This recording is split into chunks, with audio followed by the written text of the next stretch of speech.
سورہ ہود کا آخری حصہ ہے۔ انشاءاللہ آج سورہ ہود مکمل ہو جائے گی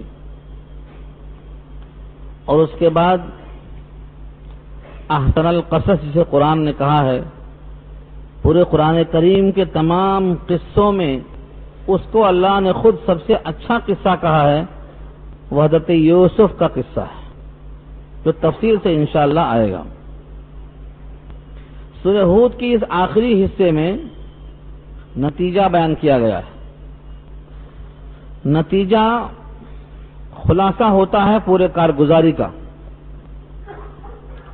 سورہ ہود کے شروع سے جو کہا گیا تھا کہ انبیاء اور ان کی اقوام کے درمیان جو مکالمہ ہوا تھا، یعنی حضرت نوح نے کیا کہا اور قوم نے کیا جواب دیا، نتیجہ کیا ہوا؟ قوم عاد نے، قوم صالح نے، ایسے ہی قوم شعیب نے، دیگر 7 نبیوں کا تذکرہ کیا گیا کہ انہوں نے کیا پیش کیا اور قوم نے کیا جواب دیا، نتیجہ کیا نکلا، اس کو بطور خلاصے کے یہاں سے پیش کیا گیا ہے تاکہ قیامت تک کے واسطے جتنے مسلمان مومن ہیں ان کو ایک راستہ ملے، رہنمائی ملے کہ ہمیں کیا کرنا چاہیے۔ وہ رہنمائی یہاں پیش کی گئی ہے، اسی کو نتیجہ کہا گیا ہے۔ گزشتہ یہ بات آئی تھی آخر میں کہ نیکیاں برائیوں کو مٹا دیتی ہیں۔ یہ نصیحت ہے، نصیحت قبول کرنے والوں کے لیے۔ اور دوسری بات یہ کہ صبر کرو، اللہ تعالی محسنین کے اجر کو ضائع نہیں کرتے۔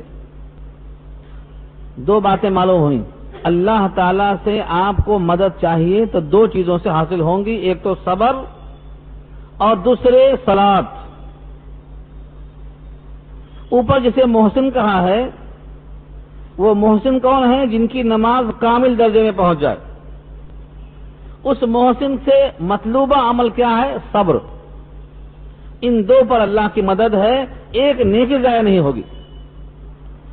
تو جس بندے مومن کو اپنی تمام نیکیاں محفوظ کرنا ہے، اس کو چاہیے کہ وہ خود کو اتنا اٹھائے کہ درجہ احسان تک پہنچے اور کسی بھی مرحلے میں اشتعال میں آئے بغیر صبر کے ساتھ چلے، نیکی ضائع نہیں ہوگی۔ اب یہاں 2 چیزیں آپ کے ذہن میں گدگدی کرتی ہوں گی کہ آخر احسان کا درجہ جہاں تک ہمیں اپنے آپ کو لانا ہے وہ کون سا درجہ ہے، اور صبر سے مراد کون سا صبر ہے؟ صبر کی 3 قسمیں ہیں، اس سے پہلے بیان کیا ہوں۔ صبر 3 قسموں پر ہے۔ ایک تو سب جانتے ہیں، جب کوئی تکلیف ہو، پریشانی ہو، کلفت ہو، اس وقت اپنے آپ کو قابو میں رکھنا، یعنی مصیبت کو جھیل لینا، یہ صبر ہے، یہ سب جانتے ہیں۔ لیکن رونے دھونے کے بعد، سینہ کوبی کے بعد، کئی ہفتے مہینے کے بعد تو قرار سب کو ہی آ جاتا ہے۔ اصل صبر وہ ہے عند الصدمۃ الاولی، بالکل پہلے ہی مرحلے میں صبر آ جائے کہ مجھے اللہ کے فیصلے پر راضی رہنا ہے۔ اپنی مرضی کے خلاف ہوا، خواہش کے خلاف ہوا، لیکن جو ہوا یہ اللہ کی مرضی کے موافق ہوا، میں اپنی تکلیف کو اللہ کی مرضی کی وجہ سے فراموش کرتا ہوں۔ تو پہلا مرحلہ جو ہے وہاں صبر آنا، رونے دھونے کے بعد، چلانے کے بعد، واویلا کرنے کے بعد، بے صبری کے بعد صبر تو سب کو آ ہی جاتا ہے، مراد وہ صبر ہے۔ تو پہلا صبر یہ ہے مصیبتوں پر جھیلنا پہلے مرحلے میں۔ نمبر 2، نیکیاں کرنے میں جو تکلیف ہوتی ہیں، نیکیاں کرنے میں تکلیف ہوتی ہے، اطاعت کرنا جسے کہتے ہیں، ان کو برداشت کرنا۔ اب تلاوت کرنا ہے، تلاوت کرنے کے لیے آپ کو وضو کرنا ہے، کھول کے کلام پاک بیٹھنا ہے، پڑھنا نہیں آتا ہے اٹک اٹک کے پڑھنا ہے، مسلسل گھورنا ہے، کیا ہے طبیعت چاہتی ہے بند کرو ٹالو، سو جاؤ، آرام کرو، کھیلو کودو، یہ اطاعت ہے۔ تلاوت کرنا اطاعت ہے، اس میں جو مشقت ہو رہی ہے اس کو جھیلنا یہ بھی صبر ہے۔ میں نے مثال دیا تھا، آپ پر زکوٰۃ واجب ہے، زکوٰۃ نکالنا تکلیف ہو رہی ہے، بار پڑ رہا ہے، یہ بھی صبر ہے۔ فجر کی نماز میں اندھیرا ہے، اپنے گھر سے باہر نکلنا ہے، اندھیروں میں سے گزرنا ہے، یہ اطاعت میں تکلیف ہے، اس کا بھی نام صبر ہے۔ حقدار کا حق دینا ہے، تکلیف ہو رہی ہے، یہ بھی صبر ہے۔ تو اطاعت میں تکلیف ہو، یہ بھی صبر۔ اور تیسری شکل کیا ہے؟ گناہ چھوڑنے میں تکلیف ہو، وہ بھی صبر ہے۔ کوئی جھوٹ کا عادی ہے، کوئی غیبت کا عادی ہے، کوئی چغلی کا عادی ہے، اس کو کہا جائے کہ ان چیزوں کو چھوڑ دے، اب اس پر تکلیف ہو رہی ہے، اس تکلیف کا نام بھی صبر ہے۔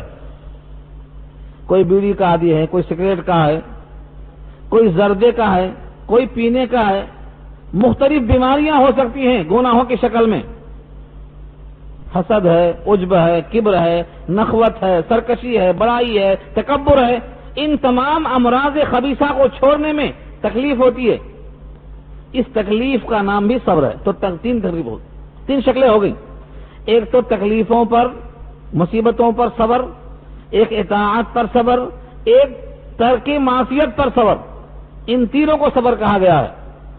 یہی انبیاء سے مطلوب ہے، یہی مومنین سے مطلوب ہے۔ اب بندہ صابر کہلائے گا، اب اس کے لیے اللہ کا یہ وعدہ ہے کہ اللہ صابرین کے ساتھ ہے، ان اللہ مع الصابرین، اللہ ساتھ ہے صبر کرنے والوں کے۔ ایک شکل تو یہ ہو گئی۔ ایک شکل یہ ہے کہ درجہ احسان تک بندہ پہنچے۔ جب بندہ درجہ احسان تک پہنچتا ہے تو اس کو رب کا استحضار ہوتا ہے۔ جیسے آپ پر کوئی فکر غالب ہے، آپ ایک فیکٹری کے مالک ہیں، تو دن رات یہ سوچتے ہیں کہ میں اس میں کیسے کروں، کیا کروں کہ یہ آگے بڑھ جائے، ایک دھن سوار ہوتی ہے۔ تو جو بندہ درجہ احسان تک پہنچ جاتا ہے، اللہ کی معیت ایسی اس کو حاصل ہوتی ہے کہ اللہ راضی کیسے ہو، اس کا حکم میں کیسے پورا کروں، یہ دھن سوار ہو جاتی ہے۔ اس دھن پر جب انسان پہنچ جاتا ہے تو وہ درجہ محسن تک پہنچ گیا، احسان اس کو حاصل ہو گیا۔ اسی کی ٹریننگ کرائی جاتی ہے نماز میں۔ فرض نماز میں تصور دلایا ہے اللہ کی طرف سے، ایسی نماز پڑھو کہ تم اللہ کو دیکھ رہے ہو۔ یہاں تک نہیں پہنچا ہے تصور آپ کا، آپ کے رب کا تصور یہاں تک نہیں پہنچا، تو اتنا تو یقین کرو کہ وہ تمہیں ضرور دیکھ رہا ہے، کیونکہ وہ ہر چیز کو دیکھتا ہے۔ اب تم اگر 5 وقت کی نماز پڑھو گے اس تصور سے کہ میں اللہ کو دیکھ رہا ہوں، یا کم سے کم وہ مجھے دیکھ رہا ہے، اس ٹریننگ کے بعد 24 گھنٹہ دماغ پہ کیا سوال رہے گا؟ میں رب کو دیکھ رہا ہوں، رب مجھے دیکھ رہا ہے، میں رب کے سامنے ہوں، میرا بیڑی پینا اللہ دیکھ رہا ہے، میرا سگریٹ اللہ دیکھ رہا ہے، میرا تمباکو اللہ دیکھ رہا ہے، میری جھڑکیاں اللہ دیکھ رہا ہے، میری گالیاں اللہ دیکھ رہا ہے، میں کسی کے سامنے بڑا بنتا ہوں اللہ دیکھ رہا ہے، میں کسی کو مارتا ہوں اللہ دیکھ رہا ہے۔ یہ ٹریننگ ایسی بیٹھے گی کہ اس کے ہاتھ رک جائیں گے، اس کا پیر رک جائے گا، اس کی خواہش رک جائے گی، اس کی آنکھیں غلط کاموں سے رک جائیں گی۔ اس درجے پر جب پہنچا تو درجہ احسان حاصل ہو گیا۔ یہی یہاں کہا گیا ہے وَاصْبِرْ فَإِنَّ اللَّهَ لَا يُضِيعُ أَجْرَ الْمُحْسِنِينَ، صبر کیجئے، بے شک اللہ محسنین کے اجر کو ضائع نہیں کرتے۔ ایک تنکا اگر آپ نے ہٹایا ہے مسجد سے جھاڑو دینے کی شکل میں، وہ تنکے کا اجر بھی اللہ محفوظ کریں گے آپ کے لیے۔ ایک تنکا۔ تو اب بندے کو استحضار رب ہوا، اس کو بولتے ہیں استحضار رب، رب کو اپنے سامنے حاضر پانا۔ ہمارے سامنے دنیا کی ہر چیز ہے، ہم جب چاہتے ہیں آنکھ بند کر کے اس کو دیکھ لیتے ہیں۔ صوفیہ کی زبان میں دل کے آئینے میں ہے تصویر یار، جب ذرا گردن جھکائی دیکھ لی۔ تو جب یار مجازی ہے، اس کی تصویر آئینے میں ہے، آنکھ بند کیا اور محبوب کو دیکھ لیا، تو سارے عالم کو پیدا کرنے والا حقیقی مالک ہمارے قلب کے آئینے میں کیوں نہیں ہے؟ تصور میں تو لاؤ، اللہ ہر مومن کے دل میں اس طرح سما سکتا ہے۔ جب بندے مومن اللہ کی محبت میں مضطرب ہوتا ہے تو اللہ اس کے قلب میں سما جاتے ہیں۔ کیسے سماتے ہیں؟ ایک شاعر فارسی کا کہتا ہے من نہ گنجم در زمین و آسماں، لیک گنجم در دل مسلم زماں۔ میں زمین و آسمان میں نہیں سما سکا، لیکن مومن کے دل میں میری گنجائش ہے، کیونکہ جب وہ دل سے مضطرب ہو کر مجھے چاہتا ہے تو میں وہاں موجود ہوتا ہوں۔ یہ ہے درجہ احسان کا۔ اس بندے کو یہ درجہ حاصل کرنا ہے، اگر نماز پڑھتے پڑھتے پڑھتے یہاں تک حاصل نہیں ہوا تو کم سے کم طلب ہونا چاہیے کہ مجھے یہاں تک پہنچنا ہے، یہ درجہ ہے. یہ ہر بندے کے لیے مطلوب ہونا چاہیے، ہر بندے کی کوشش یہاں ہونا چاہیے. اب یہاں سے دنیا میں جب شر اور فساد ہوتا ہے تو کس کا کام ہے کہ اس کو روکے؟ کس کا کام ہے؟ اللہ نے یہاں ایک لقب دیا ہے اولو بقیہ. پہلے سمجھ لو اس کو. اولو بقیہ، اولو بقیہ کے معنی جن میں ابھی نیکیاں باقی ہیں، باقی ماندہ جس کو بولتے. اچھے لوگ چلے گئے، باقی ماندہ چند لوگ ہیں. یہ باقی ماندہ کیا ہے؟ اچھے لوگوں میں سے چند لوگ، یہ ہے اولو بقیہ. فرمایا نبی صلی اللہ علیہ وسلم نے تمہارا کیا حال ہوگا جب ایک زمانہ ایسا آئے گا کہ تم میں جو اچھے لوگ ہیں وہ ایسا بچیں گے جیسے تم آٹے کو چھانتے ہو چھننی میں تو پورا میدا گر جاتا ہے، بھوسی رہ جاتی ہے. یعنی اچھے لوگ میدے کی طرح دھیرے دھیرے چلے جائیں گے، چھلنی میں جو بھوسی بچتی ہے بس ایسا ہی لوگ بچیں گے، اچھا کوئی بھی نہیں بچے گا، سب چلے جائیں گے دھیرے دھیرے. ان میں اس بھوسی میں کہیں کہیں تھوڑا سا میدے کا اثر آ گیا ہے تو وہ اولو بقیہ ہیں، تھوڑے سے اچھے لوگ. اس امت کے فضائل کی حدیثیں پڑھی آپ مشکات دلثانی کی سوسالس کے اندر تو آپ کو اندازہ ہوگا. فرمایا کہ ایک زمانہ آئے گا لوگ پوچھیں گے جنگوں میں اس میں کوئی صحابی ہے؟ تو اگر کوئی صحابی ہے تو خوش ہو جائیں گے کہ ہاں ان کی طفیل میں جنگ میں فتح ملنے والی ہے. پھر ایک زمانہ آئے گا تم میں کوئی تابعی ہے تو کہیں گے ہاں ایک تابعی ہے، تو کہیں گے ان کے طفیل میں فتح ملنے والی ہے. پھر ایک زمانہ ایسا آئے گا کہ لوگ کہیں گے فلاں قبیلے میں ایک آدمی ہے جو بہت ایماندار ہے، اس کا چرچا ہوگا. بقیہ لوگ مسلمان تو ہوں گے لیکن ایمانداری میں ان کا چرچا نہیں ہوگا. کیوں؟ کیونکہ وہ جھوٹ بھی بولیں گے، رشوت بھی لیں گے، چوری بھی کریں گے، نمازیں بھی چھوڑیں گے، ساری برائیاں کریں گے لیکن مسلمان کے مسلمان رہیں گے وہ. تو یہاں جو اللہ نے اولو بقیہ کہا ہے یہ باقی ماندہ اشراف جن کو کچھ طرف ہے اللہ کے دین کو مٹتا ہوا دیکھ نہیں سکتے، جن کو فکر لگی ہے، جو چاہتے یہ ہیں کہ اللہ کا دین اللہ کی زمین پر اللہ کے بندوں پر نافذ ہو، ان کو اللہ نے اولو بقیہ کہا ہے.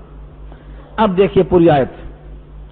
فلولا کان من القرون من قبلکم اولو بقیہ، پس کیوں نہیں، فلولا پس کیوں نہیں، کان من القرون، کرن کی جمع قرون ہے، جماعتیں، پس کیوں نہیں ہوا جماعتوں میں سے، من قبلکم تم سے پہلے، اولو بقیہ باقی ماندہ، یعنی ایسے لوگ جو نیکی والے ہیں، ینہون عن الفساد جو منع کرتے فساد سے، فی الارض زمین میں، الا قلیلا منکم، الا قلیلا ممن انجینا منکم منہم، مگر تھوڑے ان لوگوں میں سے جن کو ہم نے نجات دے دیا ہے ان میں سے. مثلا پوری نوح کی قوم غرق ہو گئی، اس میں جو کشتی میں بچے وہ کیا ہیں؟ انجینا منہم، ان میں سے بچ گئے، ان سے کائنات چلی. قوم صالح، قوم عاد، قوم سمود، قوم شعیب، سب پہ عذاب آتا گیا، کچھ تھوڑے بہت لوگ بچ گئے. لوط کی بستی پہ عذاب آیا، ان سے کہا گیا تم کچھ لوگوں کو لے کر نکل جاؤ. یہ کیا ہے؟ یہ انجینا منہم ہیں، بقیہ لوگ ہیں. ان کی نسلوں میں سے کچھ لوگ جو باقی رہ گئے ہیں یہ اولو بقیہ ہیں جن کی ذمہ ہے کہ فساد سے روکیں، فساد فی الارض سے روکیں. یہ مکے والوں سے کہا جا رہا ہے. فلولا پس کیوں نہیں، پس کیوں نہیں ایسا ہوا کہ جماعتوں میں سے، امتوں میں سے، تم میں سے پہلے ایسے لوگ ہوتے اولو بقیہ جو سمجھدار ہوتے، ینہون عن الفساد روکتے فساد کرنے سے، فی الارض زمین میں، الا قلیلا مگر بہت تھوڑے، بہت تھوڑے. اگر 1000 ہیں تو 1000 میں سے 1 یا 2 جو روکتے ہیں لوگوں کو. یہ کہاں سے نکلے؟ ممن انجینا منہم، ان لوگوں میں سے جن کو نجات دے دیا تھا ہم نے، ان میں سے چند لوگ بچے ہیں. یہ بقیہ لوگوں کا حال کیا ہوا؟ واتبع الذین ظلموا ما اترفوا فیہ، اور جو ظالم تھے، جو نافرمان تھے، انہوں نے فالو کیا، پیچھے پیچھے چلے وہ لوگ جو ظالم تھے وہ پیچھے پیچھے چلتے رہے. ما اترفوا فیہ، ما اترفوا فیہ، اطراف کے معنی آتے ہیں ناز و نعمت میں پل کر بد مست ہو جانا. اللہ تعالیٰ نے جن ناز و نعمت میں پلنے والوں کو مردہ قرار دیا ہے. یہ اطرفنا اور اترفو اور مترفین قرآن کریم میں کثرت سے استعمال ہوا ہے. اطرفنا سورہ مومنون میں استعمال ہوا، سورہ زخرف میں استعمال ہوا، یہاں استعمال ہوا. کہیں اترفو، کہیں اطرفنا، کہیں مترفین. ان تمام کے معنی کیا ہیں؟ دولت کے نشے میں چور. نہ خدا کو، نہ خدا کے رسول کو، نہ خدا کی کتاب کو، نہ آخرت کو، نہ حساب کو، نہ کسی بڑے کو، نہ چھوٹے کو، کسی کو نہیں مانتے، نشے میں مست ہیں. ایسے لوگوں کو اللہ نے مترفین کہا ہے، ان کو مترف کہا ہے. وَأَتْرَفْنَاهُمْ فِي الْحَيَاةِ الدُّنْيَا، دنیا میں ہم نے ان کو مترف بنایا. تو جو ظالم لوگ ہیں اس میں کس کے پیچھے پیچھے چلتے ہیں؟ ظالمین تو پڑ گئے ناز و نعمت میں، اسی کے اندر رہ گئے. وَكَانُوا مُجْرِمِينَ، اور وہ تھے ہی مجرم، خوگر تھے جرم کرنے کے، اس لیے ناز و نعمت میں پڑ گئے. تو یہ طویل آیت میں دو باتیں کہی گئی ہیں. پہلی بات تو یہ کہی گئی ہے کہ جن جن کو ہم نے نجات دیا ان میں سے کچھ سمجھدار ایسے کیوں نہیں ہوئے جو لوگوں کو زمین میں فساد کرنے سے روکتے. یعنی کچھ لوگ ایسے ہونا چاہیے جو لوگوں کو زمین پر فساد کرنے سے روکیں. ایک تو طلب یہ ہے، اور دوسری بات یہ، آپ تو روکتے رہیں گے لیکن جن کو اللہ تعالیٰ نے دنیا کی دولت اتنی دی ہے کہ وہ مست ہو کر خدا سے غافل ہیں، وہ خوگر ہیں جرم کے، وہ آپ کے پکارنے سے سننے والے نہیں ہیں، ان سے مایوس ہو کر یہ کام چھوڑنا نہیں ہے. تو دو باتیں ہو گئیں. اکثر لوگ کہتے ہیں مولوی صاحب اتنے تفسیر، اتنے درس قرآن، اتنے جلسے، اتنے وعظ، اتنی نصیحتیں، اتنے پیغام، اتنے پمفلٹ، اتنے کاؤنٹر، نہ جانے کیا کیا استعمال میں آ رہا ہے، لیکن لوگ سدھر نہیں رہے. اللہ نے فرمایا یہ خوگر ہیں، وَكَانُوا مُجْرِمِينَ، وہ جرم کے خوگر ہیں، عادی ہیں، وہ تو اپنا کام جاری رکھے ہوئے ہیں جو غلط ہے. تو آپ اپنا کام کیوں بند کریں مایوس ہو کر؟ آپ کو بھی اپنا کام کرتے رہنا ہے. انبیاء کے ذمہ ہرگز نہیں تھا منوانا. سارے نبیوں میں سے کسی کے ذمہ منوانا نہیں ہے، پہنچانا ہے. فَإِنَّمَا عَلَيْكَ الْبَلَاغُ، ہمارے ذمہ پہنچانا ہے. عَلَيْكَ الْبَلَاغُ، اے نبی آپ صرف پہنچا دیجئے، آپ کا ذمہ پہنچانا ہے. وَعَلَيْنَا الْحِسَابُ، حساب ہمارے ذمہ ہے، آپ کے ذمہ نہیں. کہیں کہا لَسْتَ عَلَيْهِمْ بِمُسَيْطِرٍ، آپ ان پر داروغہ تھوڑی ہیں ڈنڈے مارنے کے بعد، ڈنڈے مار کے سمجھانا آپ کا ذمہ نہیں. لَسْتَ عَلَيْهِمْ بِمُسَيْطِرٍ. اور کہیں فرمایا وَمَا عَلَيْكَ أَلَّا يَزَّكَّىٰ، آپ کے ذمہ نہیں ہے کہ وہ سدھر جائیں، وہ سدھریں یا نہ سدھریں یہ آپ کا ذمہ نہیں ہے. آپ کا ذمہ کیا ہے؟ پہنچانا. تو اس آیت میں دو تقاضے ہیں. ایک تو جو لوگ جرم کے خوگر ہیں، مال و نعمت میں پل کر بدمست ہو گئے ہیں، ان کی بدمستی سے مایوس ہو کر اپنا کام نہیں چھوڑنا. اور پہلے ٹکڑے میں یہ ہے کہ جو لوگ اہل خیر ہیں، اہل حق ہیں، جن میں خیر کا حصہ باقی ہے، جو اللہ کے نبیوں کے کام کو پورا کرنے کا جذبہ رکھتے ہیں، کچھ لوگ ایسے ضرور ہونا چاہیے جو فساد فی الارض سے لوگوں کو روکتے ہی رہیں، ان کا کام یہی ہو. یہ کام کرتے کرتے جیسے سارے انبیاء کو آپ سن چکے ہیں پیچھے کہ یہ کامیاب ہوئے اور مخالفت کرنے والے ناکام ہوئے، یقیناً ایک وقت ایسا ضرور آئے گا، چاہے اس دنیا میں آئے چاہے آخرت میں آئے، یہ وقت ضرور آئے گا کہ اہل ثروت کے مقابلے میں اولو بقیہ یعنی سمجھدار لوگ کامیاب ہونے والے ہیں. یہ سمجھایا گیا ہے. اس سے کیا ہوا؟ تسلی ہوئی. ہم سمجھتے ہیں کہ ہماری محنت رائے گاں ہو گئی، نہیں، رائے گاں نہیں ہوئی. اگر آپ محسن ہیں، اگر آپ صابر ہیں تو آپ کی محنت رائے گاں نہیں ہوگی. ہر محنت کا آپ کو صلہ ملنے والا ہے. رہا یہ مجرم، یہ تو خوگر ہیں، اپنا کام کرتے ہی رہیں گے. لیکن جو لوگ سمجھدار ہیں انہیں اپنا کام کرتے رہنا ہے. کسی کے سدھرنے پر اجر ہمارا موقوف نہیں ہے. یہ پہلی آیت کا خلاصہ ہوا۔ اب آپ کس طریقے سے اولو بقیہ میں اپنے آپ کو شامل کریں گے؟ اولو بقیہ مانے ایسے سمجھدار جن میں خیر باقی ہے، باقی ماندہ اچھے لوگ، جو چلے گئے، باقی ماندہ اچھے لوگ اچھا کام کرتے ہی رہیں گے، اور مجرم چاہے باز آئیں چاہے نہ آئیں، یہ اللہ کی توفیق پر موقوف ہے۔ اس کے بعد تسلی کے دوسرے رخ کو دیکھو، آپ اللہ فرماتے ہیں دیکھو اگر تم لوگ سمجھداری کے ساتھ اپنا کام کرتے رہے تو کسی بستی والوں کو اللہ ہلاک نہیں کریں گے۔ جس بستی میں کچھ سمجھدار اللہ کا کام کرتے رہیں گے اس بستی والوں کو اللہ ہلاک نہیں کریں گے۔ آیت کے الفاظ دیکھو، وَمَا كَانَ رَبُّكَ لِيُهْلِكَ الْقُرَىٰ بِظُلْمٍ، اور نہیں ہے آپ کا پروردگار کہ وہ ہلاک کرے بستی والوں کو ظلم کرنے کے ساتھ۔ وَأَهْلُهَا مُصْلِحُونَ، اس حالت میں کہ وہاں کے رہنے والے اصلاح کرنے والے ہوں، وہاں رہنے والے مکین مصلح ہوں، جمع مصلحون، اصلاح کرنے کی دھن میں لگے ہوں، اور ان کو اللہ عذاب دے دے، ہلاک کر دے، ایسا ہو ہی نہیں سکتا۔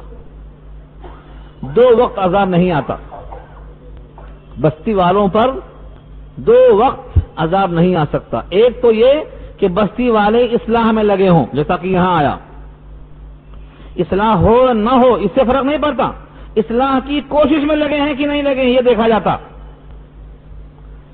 چنانچہ مشہور واقعہ ہے کہ جبریل امین نے ایک بستی کو الٹنا چاہا، کسی نے کہا کہ اس میں ایک بہت بزرگ ہے جس کی بھویں پک گئی ہیں اور پلک جھپنے کی مقدار بھی خدا کی طرف سے غفلت نہیں برتا ہے۔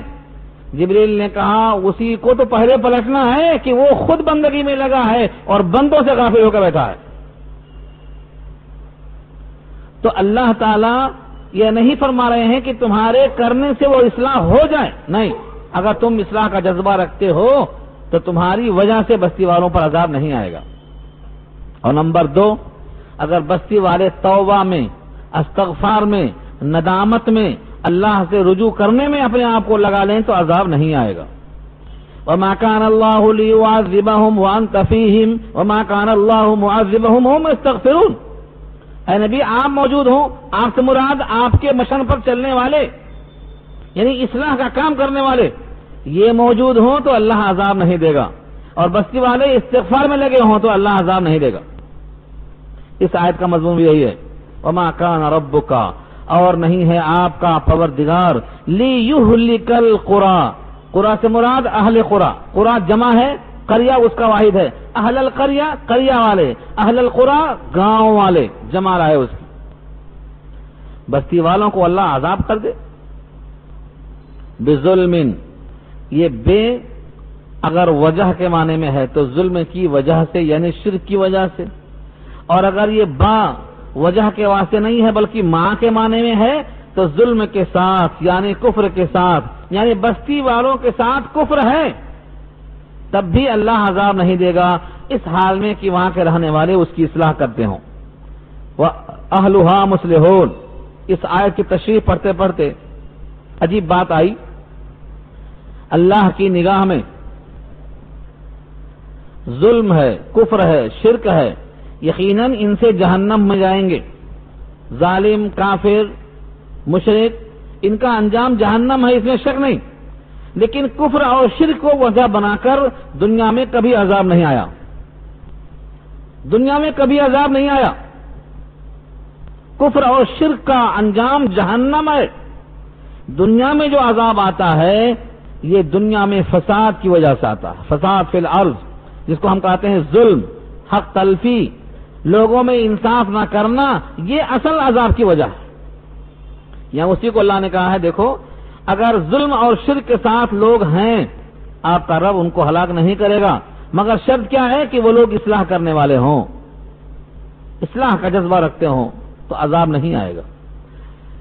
آج سارا عالم امن امن پکار رہا ہے، سارا عالم امن کی بات کرتا ہے، لیکن جو شرط رکھا اللہ نے وَأَهْلُهَا مُصْلِحُونَ، وہاں کے رہنے والے مصلح ہوں، اصلاح کرنے والے ہوں۔ کون کس کی اصلاح کرتا ہے؟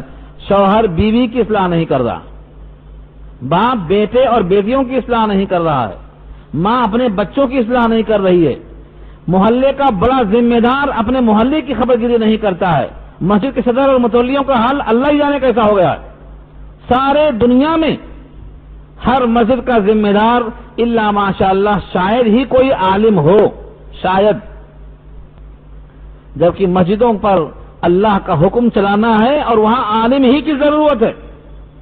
قبلہ اول بیت المقدس تک چلا گیا یہودیوں کے ہاتھ میں، جب وہاں سے ہر مسجدوں کا حال یہ ہے کہ غلبہ غیروں کا ہو گیا ہے تو اس میں اصلاح کی بات کہاں سے ہو سکتی ہے؟ آج مسجدوں میں بھی اصلاح کی بات نہیں ہو سکتی ہے۔ بہت کم مسجدیں ایسی ہیں جہاں اللہ کی بات کو اللہ کے بندوں تک پہنچانے کی آزادی حاصل ہو۔ کیوں؟ اس لیے کہ انہوں نے اس کو بھی اپنی میراث سمجھ لیا ہے، یہ جائے حکومت ہے، تخت ہے بادشاہت کا سمجھ لیا ہے، حالانکہ یہ گھر اللہ کا ہے، اور اللہ نے خود قرآن کریم میں کہا ہے وَأَنَّ الْمَسَاجِدَ لِلَّهِ فَلَا تَدْعُوا مَعَ اللَّهِ أَحَدًا، جتنی مسجدیں ہیں سب اللہ کی ملکیت ہیں، اللہ کے ساتھ کسی کو مت پکارو، کسی کا ڈامنیشن حکومت یہاں نہیں چلنے والی ہے۔ اگر کوئی چلانا چاہتا ہے تو یہ باغی ہے خداوند قدوس کا، سزا مل کے رہے گی اس کی۔ تو اصلاح کہاں سے ہوگی؟ اپنی ذات سے۔ ہر شخص پہلے اپنی اصلاح کرے، پھر اپنے ماتحتوں کی اصلاح کرے، پھر اپنے دوستوں کی اصلاح کرے، پھر اپنے متعلقہ لوگوں میں ارد گرد میں جو جس کو بھی نظر آئے اس کی اصلاح کرے، آئینے کی طرح، داروغہ کی طرح نہیں، آئینے کی طرح۔ المومن للمومن کالمرآت، مومن مومن کا ایسا ہی درجہ ہے جیسے کوئی آئینہ سامنے پیش کر دے، بس، داروغہ کی طرح نہیں۔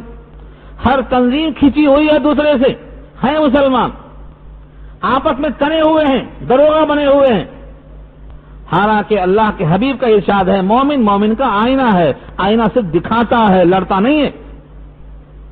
المومن للمومن کالبنیان، مومن مومن کے لیے ایسے ہے جیسے ایک عمارت کی اینٹیں ایک سے دوسرے کو طاقت پہنچتی ہے۔ آج ہماری طاقت تقسیم ہو رہی ہے، اینٹ سے اینٹ بج رہی ہے، مسلمان ہو کر بھی مسلمان سے بدگمان ہو رہا ہے۔ اللہ کی طرف سے کتنی زیادہ وسعت ہے کہ مومن کے لیے نبی کو حکم تھا کہ مومنوں کے لیے شفقت کے بازو جھکا دیجیے، وَخْفِضْ جَنَاحَكَ لِلْمُؤْمِنِينَ، محبت کی شفقت کی بات ہے یہ کہ نبی کو اللہ کا حکم ہو رہا ہے کہ اپنے شفقت کے بازو جھکا دیجیے ایمان والوں کے لیے۔ وَخْفِضْ جَنَاحَكَ لِمَنِ اتَّبَعَكَ مِنَ الْمُؤْمِنِينَ، جتنے ایمان والے آپ کے پیچھے چلنے والے ہیں ان کے لیے آپ شفیق اور مشفق بن جائیے۔ یہ امت کی ترقی کا حال تھا۔ صحابہ ایک دوسرے کو چاہتے تھے، تابعین ایک دوسرے کو چاہتے تھے، ایک دوسرے کو کلمے کی بنیاد پر محبت کی نگاہ سے دیکھتے تھے، لیکن سچ ہے کہ آپس میں اتنا تناؤ صرف اس لیے آیا ہے کہ لوگ قرآن سے دور ہیں، آخرت کے حساب سے غافل ہیں۔ زبان کا بے دریغ استعمال اس واسطے ہے کہ زبان کا لفظ محفوظ ہو کر تولا جائے گا، اس کے احساس سے خالی ہیں۔ ایک ہی سب کا نبی، دین بھی، ایمان بھی ایک، حرم پاک بھی، اللہ بھی، قرآن بھی ایک، یعنی سب کچھ تسلیم ہے کہ اللہ ایک ہے، قرآن ایک ہے، کعبہ ایک ہے، بیت اللہ ایک ہے، مقصد حیات ایک ہے، پھر جھگڑا کس بات کا ہے؟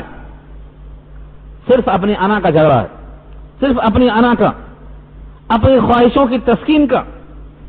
اگر سامنے اس کا احساس ہو کہ ہمیں اللہ کے ہاں جواب دینا ہے تو اپنی زبان کو آدمی روک کے رکھے گا، قابو میں رکھنا ہے۔ زبان سے مغلظات رکھنا یہ مومن کی شان کیسے ہو سکتی ہے؟ اللہ کے نبی کی تعریف کیا قرآن نے اور کہا اللہ کے فضل و کرم اور اس کی رحمت سے آپ لوگوں کے لیے نرم ہیں، نرم۔ فَبِمَا رَحْمَةٍ مِّنَ اللَّهِ لِنتَ لَهُمْ، آپ نرم ہیں ان کے لیے۔ جب نبی نرم گفتگو کر رہے ہیں تو پھر کس کو حق پہنچتا ہے سخت گفتگو کرنے کا؟ نرم گفتگو کرنا۔ قرآن نے کہا بفرض محال اگر آپ سخت مزاج ہوتے، تندخو ہوتے، اجڈ ہوتے تو یہ عرب کے وحشی چھٹ جاتے، آپ کے قریب نہیں آتے۔ وَلَوْ كُنْتَ فَظًّا غَلِيظَ الْقَلْبِ لَانفَضُّوا مِنْ حَوْلِكَ فَاعْفُ عَنْهُمْ وَاسْتَغْفِرْ لَهُمْ وَشَاوِرْهُمْ فِي الْأَمْرِ۔ نقشہ کھینچا ہے اللہ نے، فرعون کے پاس جانا ہے تو موسیٰ سے کہا نرم بات کرنا. موسیٰ اور ہارون دونوں کو حکم ہوتا ہے فرعون سے نرم بات کرنا. آج کا مسلمان اپنی تنظیم کے عقل میں دوسری تنظیم کا یہ ہے تو عقل کے بات کر رہا ہے. تنظیمیں تعاون کرتی ہیں, ایک دوسرے کا معاون بنتی ہیں, رفیق بنتی ہیں, رقیب نہیں بنتی ہیں. اگر اس میں ضمنی جزوی اختلاف ہے تو ان کو بالائے طاق رکھ کر ہمیں قرآن کے ذریعے سے اکجا ہونا ہے. اور جب تک قرآن کریم سے نصیحت نہیں کی جائے گی تب تک اثر بھی نہیں ہوگا. سورہ قاف میں اللہ نے یہی کہا ہے فذکر بالقرآن من یخاف وعید, جو وعیدوں سے ڈرتا ہے اس کو نصیحت قرآن سے کرو. آج قرآن سے نصیحتیں بہت کم ہوتی ہیں, اسی واسطے اس کا اثر نہیں ہوتا ہے. تو اس آیت کا حاصل کیا نکلا؟ ہمیں مصلح بننا ہے, لیکن نصیحت کرتے ہوئے داروغہ کا رول نہیں ادا کرنا ہے. ناصحا مت کر نصیحت, دل میرا دردائے ہے. نصیحت کرنے والے سے لوگ بیزار کیوں ہو جا رہے ہیں؟ کیونکہ نصیحت میں تلخی ہے, طنز ہے, شکوہ ہے. نصیحت کرنے میں تعلی ہے, دوسروں کو حقیر اپنے کو اشرف سمجھتا ہوا ہے. یہ نہیں کہا اللہ نے. ہر وہ شخص جو نصیحت کرنے والا ہے اس میں صبر چاہیے, تواضع چاہیے, حکمت چاہیے, دل نشین پیرائے میں بات کرنے کا حکم دیا اللہ نے. تو دو چیزیں یہاں کہی گئی ہیں. آپ کا رب ایسا نہیں ہے کہ بستی والوں کو ہلاک کر دے ظلم اور شرک کے ساتھ, مگر شرط کیا ہے؟ وہ اہلھا مصلحون, اس کے اہل والے, اس کے رہنے والے مصلح ہوں, اصلاح کی فکر میں لگے ہوں. 1 سے 2, 2 سے 3, 3 سے 4. یاد رکھو سب سے پہلے جب قرآن نازل ہوا قلب مصطفیٰ پر تو آپ اکیلے تھے, اکیلے تھے. پورے وادی حجاز میں کوئی نہیں تھا, صرف قلب مصطفیٰ پر آیت نازل ہوتی ہے. اور سب سے پہلے بیویوں میں حضرت خدیجہ تھیں ہی, ان کو بتایا, اور مردوں میں صدیق اکبر کو بتایا. انہوں نے کہا اب میں کیا کروں؟ فرمایا جو میں کر رہا ہوں تم بھی کرو. ہمیں یہاں سے ملتا ہے کہ جو تمہیں معلوم ہو گیا ہے, حق تم نے تسلیم کر لیا ہے, جو بھی حق سے غافل ہیں ان تک یہ پہنچاؤ. اس کا نام اصلاح ہے. آپ کو کچھ نہیں معلوم, صرف کلمہ یاد ہے ابھی, لا الہ الا اللہ, آپ اسی کو پہنچاؤ. اپنے پورے خاندان میں کلمہ سنو, کلمہ جس کا یاد نہیں یاد کراؤ. آپ کو صرف نماز کی 5 دعائیں ہی یاد ہیں, وہی یاد کراؤ. ہاں, اسی پر بھروسہ کر کے مت بیٹھ جاؤ زندگی بھر کے لیے, پورا قرآن پیش کرنے کی نیت رکھو. لیکن سرے دست جتنے میں آپ ماہر ہیں, جتنا میں آپ واقف ہیں, اتنا آپ پہنچانا شروع کر دو. شرط رکھا اللہ نے وَأَهْلُهَا مُصْلِحُونَ. لوگ کہتے ہیں یہ اصلاحی جماعت کہاں سے آئی؟ یہ دیکھو وَأَهْلُهَا مُصْلِحُونَ, اس پر آپ غور کر لو. جو ترجمہ, دو تفسیر آپ کو پسند ہے, جس کا ترجمہ پسند ہے آپ پڑھ لو. یہ آیت نمبر 117 ہے سورہ ہود کی. آپ کا رب ایسا نہیں ہے کہ بستی والوں کو ہلاک کر دے ظلم کے باوجود, مگر شرط کیا ہے؟ وَأَهْلُهَا مُصْلِحُونَ, اس کے رہنے والے اصلاح کرنے والے ہوں, فکر میں لگے ہوں اللہ کا قانون زمین پر کیسے نافذ ہو. وَلَوْ شَاءَ رَبُّكَ لَجَعَلَ النَّاسَ أُمَّةً وَاحِدَةً.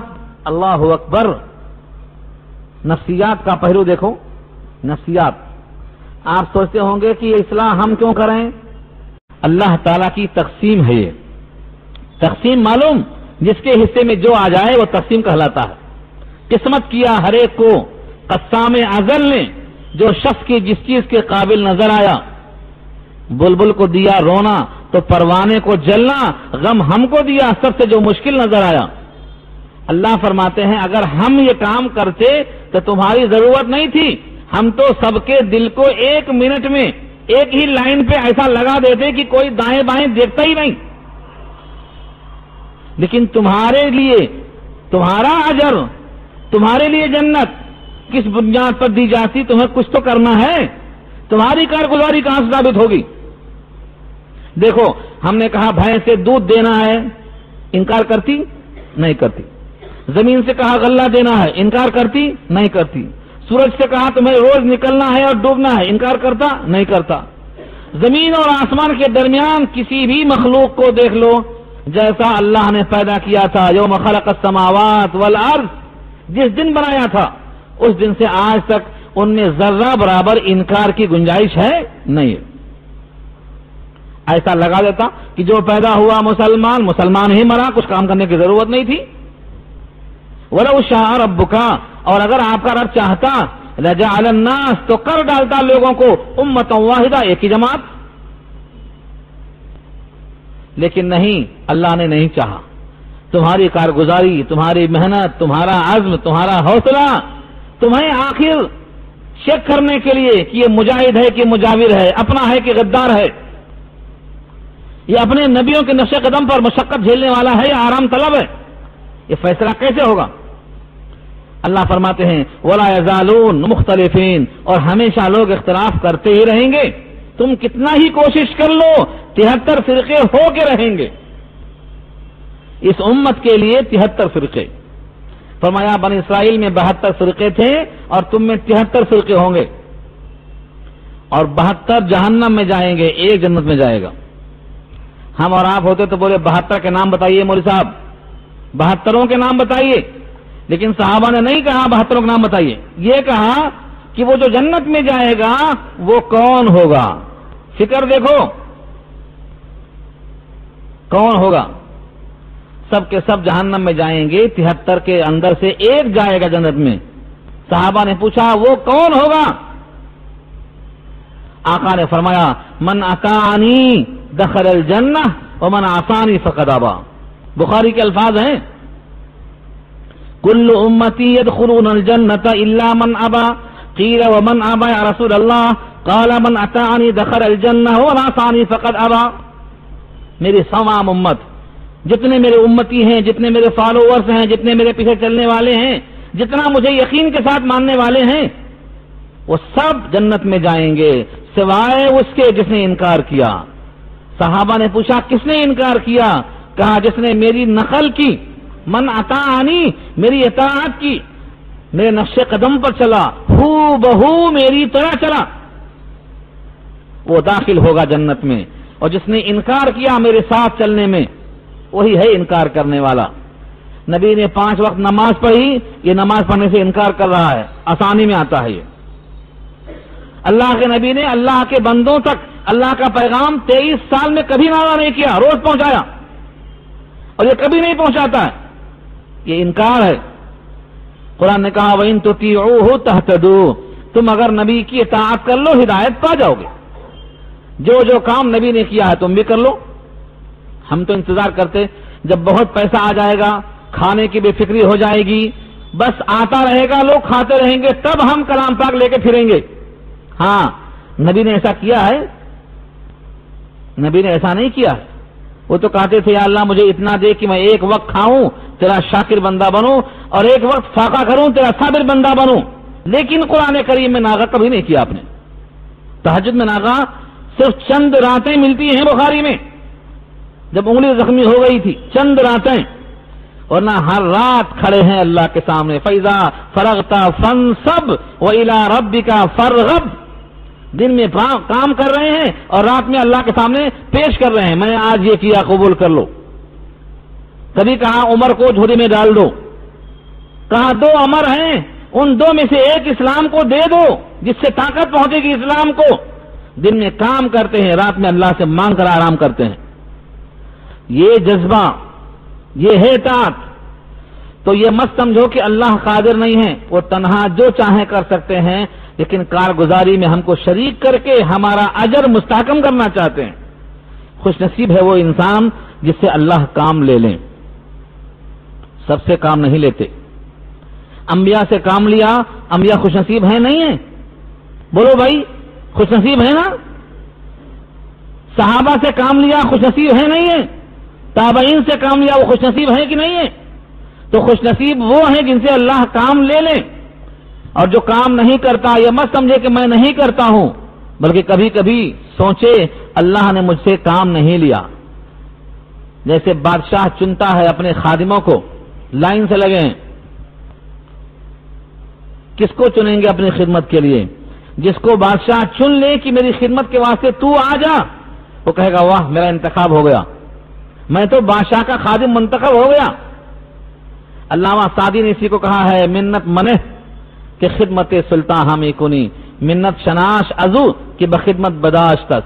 احسان مت جتا کہ تو بادشاہ کی خدمت کر رہا ہے، احسان تسلیم کر کہ تجھ کو چن لیا ہے خدمت کرنے کے واسطے۔ صرف حجرات میں اسی کو اللہ نے کہا یمنون علیک ان اسلموا، تجھ کو احسان جتاتے ہیں کہ وہ اسلام میں آئے، ان سے کہو تم پر اللہ کا احسان ہے کہ تم کو اسلام کی خاطر چن لیا۔ قل لا تمنوا علی اسلامکم بل اللہ یمن علیکم ان ہداکم للایمان، تم کو توفیق دے کر اسلام کی تم پر احسان اللہ نے کیا ہے، ورنہ تم بھی کسی گھنٹی کو ماننے والے ہوتے اب تک، کسی مخلوق کی پوجا کرتے اب تک۔ تو یہ اللہ کا احسان ہے۔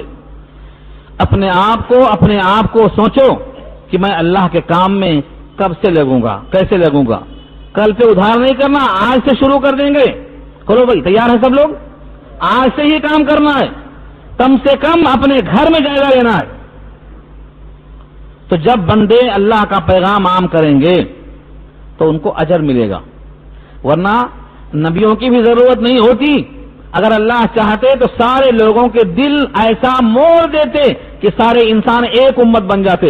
وَلَوْ شَاءَ رَبُّكَ، اور اگر تیرا پروردگار چاہتا، اس کو منظور ہوتا، لَجَعَلَ النَّاسَ أُمَّةً وَاحِدَةً، ایک ہی امت، وَلَا يَزَالُونَ مُخْتَلِفِينَ۔ لیکن کیا ہوا؟ ہمیشہ اختلاف کرتے رہیں گے، ہمیشہ اختلاف کرتے رہیں گے، یہ سب ایک نہیں ہوں گے۔ ہاں، کون لوگ ایک ہوں گے؟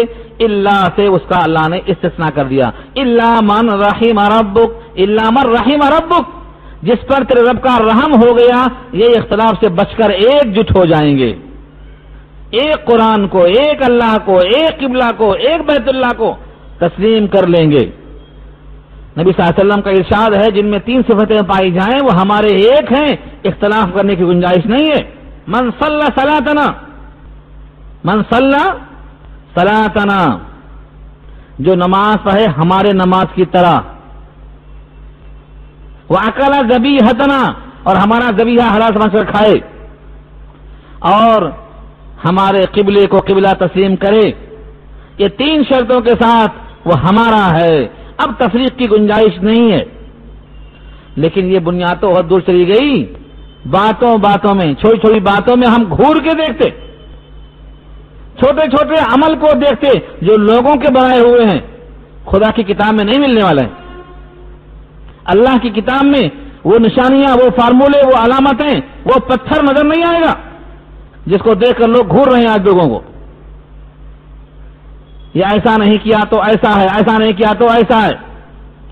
صرف 3 شرطیں رکھا اللہ کے نبی، ہمارے قبلے کو قبلہ سمجھ کر متوجہ ہو، نماز اس کی ہماری نماز کی طرح ہو، ذبیحہ ہمارا کھاتا ہو، بس 3 شرطیں رکھا اللہ کے۔ سب سے بڑی ترازو تو نماز ہے، سب سے بڑی ترازو۔ اس نماز کو ہم نبی کی نماز کی طرح پڑھیں، اسی میں چیک ہو جاتا ہے آدمی۔ الا من رحم ربک، لیکن جس پر آپ کے پروردگار کا رحم ہو جائے وہ اختلاف سے بچ جائے گا۔ اللہ اکبر۔ وَلِذَلِكَ خَلَقَهُمْ، اور اسی واسطے اللہ نے ان کو پیدا کیا۔ سوچ رہے ہیں آپ؟ جو لوگ اختلاف کر رہے ہیں، اختلاف ہمیشہ کرتے رہیں گے، جن پر رب کا رحم نہیں ہے، وہ اختلاف کے لیے ہی پیدا کیے گئے ہیں۔ اللہ فرماتے ہیں وَلِذَلِكَ خَلَقَهُمْ، اسی اختلاف کے لیے پیدا کیے گئے ہیں۔ اگر ابو لہب نہ ہوتا تو جہنم میں کون جاتا؟ سوال کیا اللہ نے، یہاں جہنم بنا دیا ہے، جہنم میں کون جائے گا؟ تقسیم کیا ہے، دیکھو آیت کے الفاظ، وَتَمَّتْ كَلِمَةُ رَبِّكَ لَأَمْلَأَنَّ جَهَنَّمَ مِنَ الْجِنَّةِ وَالنَّاسِ أَجْمَعِينَ، اور پورا ہو جائے گا آپ کے رب کا کلمہ کہ میں ضرور بھر دوں گا جہنم کو جناتوں سے اور انسانوں سے، تم کے سب۔ یہ بھرنا ہے نہیں بھرنا جہنم کو، یہ اللہ نے وعدہ کب کیا تھا؟ ابلیس سے۔ ابلیس نے کہا تھا آ کر کہ میں جس آدم کی وجہ سے تیرے دربار سے دھتکارا گیا، اس آدم کو چھوڑوں گا نہیں میں، اس کی آدم کی اولاد کو چھوڑوں گا نہیں میں۔ ہاں، قال اخرج منها مذموما مدحورا، نکل یہاں سے مردود، نکل تو جا رہا ہوں کیا کہا اس نے؟ نکل تو جا رہا ہوں لیکن میں اس آدم کو اور آدم کی اولاد کو چھوڑوں گا نہیں. وَعَصَىٰ آدَمُ رَبَّهُ فَغَوَىٰ، آدم کو ہی لیا نمبر پہ، نہیں لیا. وَعَصَىٰ آدَمُ رَبَّهُ فَغَوَىٰ، سورہ طٰہٰ کے الفاظ ہیں یہ. جنت سے وہ پھل کھلوایا جس کو اللہ نے کہا تھا نہیں کھانا. جنت سے باہر آیا نہیں آیا. لوگ کہتے ہیں جنت میں گیا کیسے؟ شیطان کو اللہ نے اتنا طاقت دیا ہے کہ اندر آ کر جانے کی ضرورت نہیں ہے. کیا شیطان ہمارے اندر آتا؟ نہیں، باہر سے اتنی طاقت ہے کہ ہمارے خون کے رگوں میں ٹہلتا ہے. ہاں، ان شیطان یجری مجرى الدم، بخاری کے الفاظ ہیں، ان شیطان یجری مجرى الدم، شیطان جہاں جہاں خون جا سکتا ہے وہاں وہاں وہ چالتا ہے، تفریح کرتا ہے. شیطان کو طاقت دی اللہ نے اتنی. تو ابلیس کو اللہ نے اندر نہیں بھیجا، باہر سے ہی کہا یہ درخت کھا لو، اس کا پھل کھا لو، جنت میں ہمیشہ رہو گے، کبھی باہر نہیں آؤ گے. ہاں، میں تمہارا خیر خواہ ہوں، نصیحت کر رہا ہوں. یہ پہلے بارے میں بات آ چکی ہے، پھر سے واپس لانا مشکل ہے. کھلا دیا، کھلانے کے بعد لباس جنت اتر گیا، پتے توڑ کر شرمگاہ چھپانا شروع کر دیا. اللہ نے کہا پہلے ہی کہا تھا نا دشمن کی بات نہیں ماننا. الم انھکما، کیا تم کو منع نہیں کیا تھا میں نے پہلے سے؟ تو جیسے آدم کو منع کیا تھا لیکن آدم نے پھل کھایا اور شیطان سبب بنا، آج بھی شیطان کی بات ماننے والوں کو قیامت میں جب افسوس ہوگا تو اللہ کہیں گے تم کو میں نے پہلے ہی خبر نہیں دیا تھا؟ تو کہیں گے ہاں خبر تو دیا تھا لیکن ہم خواہشات میں رہ گئے. ربنا غلبت علینا شقوتنا وکنا قوما ضالین، غالب آ گئی بدبختی. سورہ یاسین میں کہا ہے، سورہ یاسین پڑھتے ہو مگر سمجھ کر نہیں پڑھتے ہو. سورہ یاسین قلب قرآن ہے، قلب قرآن. جو حیثیت پورے جسم میں دل کی ہے وہ پورے قرآن کریم میں حیثیت سورہ یاسین کی ہے. اور قلب یاسین کو بتاتا ہوں میں آپ سے، قلب یاسین کیا ہے؟ الم اعہد الیکم یا بنی آدم اللہ تعبدوا الشیطان انہ لکم عدو مبین وان اعبدونی ھذا صراط مستقیم. یہ قلب یاسین ہے. یاسین قلب قرآن ہے اور یہ آیت قلب یاسین ہے. کیا کہا؟ اے آدم کے بیٹو، الم اعہد الیکم یا بنی آدم، اے آدم کی اولاد، کیا تم سے میں نے یہ عہد نہیں لے لیا کہ تم شیطان کی بندگی نہ کرو گے؟ تمہارا خلا دشمن ہے وہ، میری بندگی کرو. ھذا صراط مستقیم، یہ صراط مستقیم ہے. سورہ یاسین کی آیتیں ہم گزر جاتے ہیں پڑھتے ہوئے، کاش اللہ سمجھنے کی توفیق دے دے. تو شیطان کی اتباع میں جہنم میں جانا ہے، یہی یہاں کہا ہے اللہ نے. جس پر اللہ کا رحم ہو جائے وہ بچ جائے گا، ورنہ اختلاف کے لیے تو پیدا ہی کیا گیا ہے. اور یہ رب کی بات پوری ہو کے رہے گی کہ میں جہنم کو بھر دوں گا انسانوں سے اور جناتوں سے. تو جہنم بھرے گی نہیں. سارے مستحقین جہنم میں جانے کے بعد اللہ پوچھیں گے بھر گئی؟ تو کہے گی کچھ اور ہے. جیسے کھانا دیتے دیتے کسی کو آپ کہیں بھائی کچھ بس ہو گئی خواہش پوری، اور وہ کہے کچھ اور ہے، تو مطلب کیا ہوا؟ ابھی تو کچھ بھی نہیں ہوا. ہاں، سورہ قاف کی آیتیں دیکھو. یوم نقول لجہنم هل امتلأت وتقول هل من مزید. کچھ اور ہے؟ اللہ سے جہنم پوچھے گی سب کو کھانے کے بعد، سب کو کھانے کے بعد جتنا جنت میں ہوں گے اس سے زیادہ جہنم میں ہوں گے. یاد ہے سورہ حج پارہ 17 کتاب التفسیر میں امام بخاری وہ روایت لائے ہیں. اسی آیت کے ذیل میں اللہ سے جہنم ہم کلام ہوگی،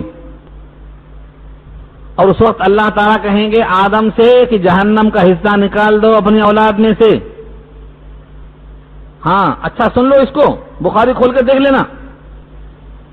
سورہ حج کی آیت ہے یہ، سورہ حج کی پہلی دوسری آیت کے ذیل میں حدیث آئی. کہا جہنم کا حصہ نکال دو اے آدم. آدم کہیں گے کتنا حصہ نکال دوں جہنم کا حصہ؟ اللہ فرمائیں گے 999 1000 میں سے. ہاں 999 نکال دو جہنم کا حصہ 1000 میں سے. اس حساب سے نکالو. آج 2.5% دیتے جان نکل رہی ہے. جب آدم سے حکم ہوگا کہ 999 جہنم کے لیے اور 1 جنت کے لیے، 1000 میں سے 1 جنت کے لیے، جب یہ اعلان سنیں گے تو دیکھیں گے لوگ مارے ہیبت کے وَتَرَى النَّاسَ سُكَارَىٰ وَمَا هُمْ بِسُكَارَىٰ وَلَكِنَّ عَذَابَ اللَّهِ شَدِيدٌ. لوگ نشے میں مدہوش ہو جائیں گے اللہ کے خوف سے. اس کے بعد حکم ہوگا کہ گھبراؤ مت، یہ 999 یاجوج ماجوج میں سے ہوں گے اور وہ 1 جنتی تمہاری امت میں سے ہوگا. یہ امت محمدیہ کے لیے اللہ نے اعزاز بخشا ہے. وہ 999 جہنم میں جانے والے یاجوج ماجوج میں سے ہوں گے اور وہ 1 جنتی جو ہوگا وہ تم میں سے ہوگا. مگر ویسا بننے کی کوشش تو کرو. ہیں چاہتے سب ہیں کہ ہوں اوج سریا پہ مقیم، پہلے پیدا تو کرو ایسا کوئی قلب سلیم، دل تو بناؤ ایسا اللہ کی محبت سے لبریز کرو اس کو. تو یہ بیان کیا کہ جہنم میں بھر دوں گا، اور جہنم کو جب بھرنا ہے تو جہنم کے لیے کچھ نہ کچھ مخلوق پیدا کرنا ہے. وہی لوگ ہیں جھگڑے کے اندر لگے ہوئے. وَلِذَٰلِكَ خَلَقَهُمْ، یہ ٹکڑا نہیں بھولنا. وَلِذَٰلِكَ خَلَقَهُمْ، اور اسی اختلاف کے لیے اور نتیجے میں جہنم بھرنے کے لیے ہم نے ان کو پیدا ہی کیا ہے. آپ کو غم کرنے کی ضرورت نہیں ہے. وَكُلًّا نَقُصُّ عَلَيْكَ مِنْ أَنبَاءِ الرُّسُلِ مَا نُثَبِّتُ بِهِ فُؤَادَكَ. یہ تسلی کے واسطے جملہ دیکھو تسلی کا. وَكُلًّا نَقُصُّ عَلَيْكَ مِنْ أَنبَاءِ الرُّسُلِ، رسولوں کی خبروں میں سے آپ پر ہم ہر پیغمبر کی بات کو بیان کرتے ہیں.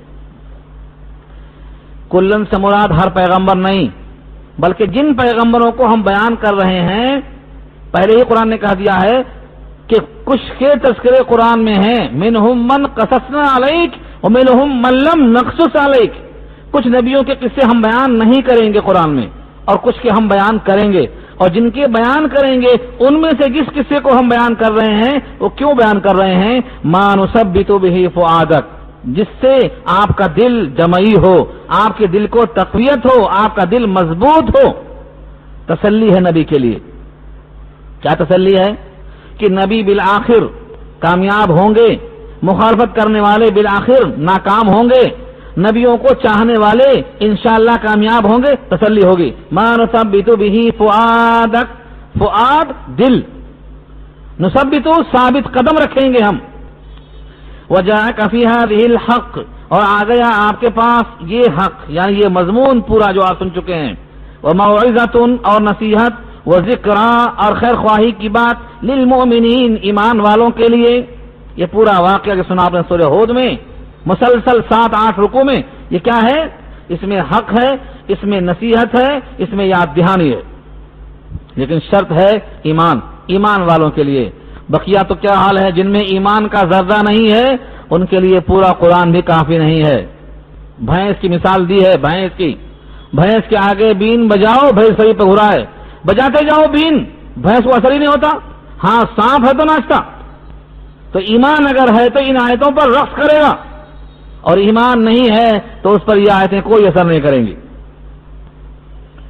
اس کے بعد ایمان والوں سے خطاب ہے، اور جو ایمان نہیں لائے ہیں ان کو بھی وارننگ ہے. وَقُلْ لِلَّذِينَ لَا يُؤْمِنُونَ، اور ان سے کہہ دیجئے جو ایمان نہیں رکھتے، جو آخرت کو نہیں مانتے، کیا کہیے؟ اعملوا، عمل کرتے جاؤ، علی مکانتکم، اپنے اپنے مکان میں، ہاں اپنے اپنے جگہ پر جو کرتے ہو کرتے جاؤ. انا عاملون، ہم بھی عمل کرتے ہیں جو ہمیں کرنا ہے. تم اپنا عمل کرو، ہم اپنا عمل کریں گے. جیسے کہا ہے سورہ کافرون میں، لنا لکم دینکم ولی دین، تمہیں تمہارا دین، مجھ کو میرا دین. ویسے یہاں بھی کہا ہے اعملوا علی مکانتکم، جو تمہیں کرنا ہے کرتے جاؤ. انا عاملون، ہم بھی عمل کرتے ہیں. تم مخالفت کرتے جاؤ، ہم اپنا فرض پورا کرتے جائیں گے. تم شک کرتے جاؤ، ہم یقین پر چلتے جائیں گے. تم اللہ کی آیتوں کا انکار کرتے جاؤ، ہم اللہ کی آیتوں پر یقین کر کے ہوئے آگے بڑھتے جائیں گے. وانتظروا انا منتظرون، تم بھی انتظار کرو نتیجے کا، ہم بھی انتظار کر رہے ہیں.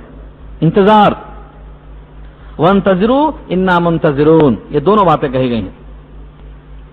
اس کے آخر میں وَلِلَّهِ غَيْبُ السَّمَاوَاتِ وَالْأَرْضِ، زمین و آسمان کا غیب یعنی غیب کی باتیں کس کے لیے ہیں؟ اللہ ہی کے لیے۔ وَلِلَّهِ، اللہ کو مقدم کرنے سے ہی پیدا ہوا۔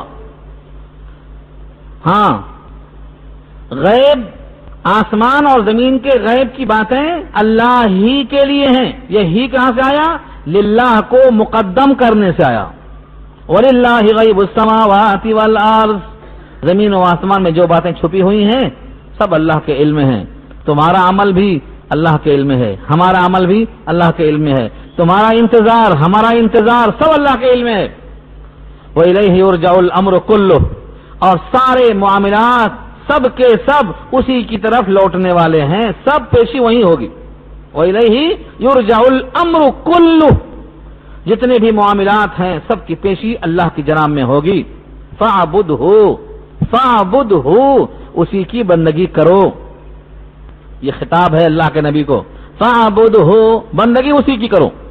اب سوچو، سارے نبیوں کے سردار سید الانبیاء کسی کی بندگی نہیں کر رہے ہیں، اللہ کی بندگی کر رہے ہیں، لہذا کسی بھی بندے کو اپنی بندگی کروانے کا قطعاً کوئی حق نہیں ہے، بندگی صرف اسی کی۔ فَاعْبُدْهُ، ٹھیک ہے، جب بندگی اسی کی کریں گے تو لوگ مخالفت کریں گے۔ فرمایا وَتَوَكَّلْ عَلَيْهِ، بھروسہ اسی پہ کرو، مخالفت سے کچھ نہیں ہوگا۔ پورے مکے والوں نے نبی کو قتل کرنے کا بھی مشورہ کر لیا، گھر سے راتوں رات نکلنے پہ مجبور کیا، جنگوں میں گھیر لیا، جنگ احد میں پتھراؤ کیا، دانت کو توڑ دیا، لیکن نتیجہ کیا رہا؟ نتیجہ یہ رہا کہ ان کو اللہ تعالیٰ نے دنیا میں بھی ذلیل خوار کیا۔ یہاں تک کہ غزوہ بدر میں حضور نے ان سے پوچھا جب وہ مردہ ہو چکے تھے، اے عتبہ اے شیبہ اللہ کا وعدہ کیسا پایا؟ میں نے تو اللہ کا وعدہ سچا پایا، دنیا ہی میں خطاب کیا۔ طویل واقعہ پیچھے گزر چکا ہے، اس خطاب کے موقع پر حضرت عمر نے کہا ایسے جسموں سے آپ بات کرتے ہیں جہاں روح نہیں؟ فرمایا اے عمر یہ بات تم سے زیادہ سن رہے ہیں لیکن جواب دینے کے موقف میں نہیں ہے، کیونکہ جہاں پہنچ گئے ہیں وہاں تو بھگت رہے ہوں گے یہ، لہذا ہمارے کلام سے ان کو افسردگی ہوگی، اور اللہ جب چاہیں جس کے کلمات چاہیں ان کو سنانے پر وہ قادر ہیں۔ ان اللہ یسمع من یشاء، اللہ جس کو چاہیں سنوانے پر قادر ہیں جب چاہتے ہیں۔ دیکھو حضرت یعقوب یوسف کے کرتے کی خوشبو سونگھ لیا جب اللہ نے چاہا، تھے مصر میں خوشبو آئی جو ہے کنعان کی، لیکن جب نہیں چاہا تو اسی شہر میں اسی کنویں میں خوشبو نہیں آئی، اللہ کی مرضی۔ وہ کرتا تو یہاں بھی تھا، لیکن یوسف کے کرتے کی خوشبو کب آئی؟ جب اللہ نے چاہا، دوسرے ملک سے خوشبو آئی اور اپنے ہی ملک میں تھے تو خوشبو نہیں آئی۔ تو اللہ جب چاہتے ہیں تو جس کو چاہتے ہیں سنوا دیتے ہیں۔ ان اللہ یسمع من یشاء، فرمایا وتوکل علیہ، بھروسہ اللہ پہ کرو۔ یہ بحث پیچھے آ چکی ہے، توکل کسے کہتے ہیں، بھروسہ کرنا کسے کہتے ہیں۔ اسباب کو چھوڑنا توکل نہیں ہے، اسباب اختیار کرنا توکل ہے۔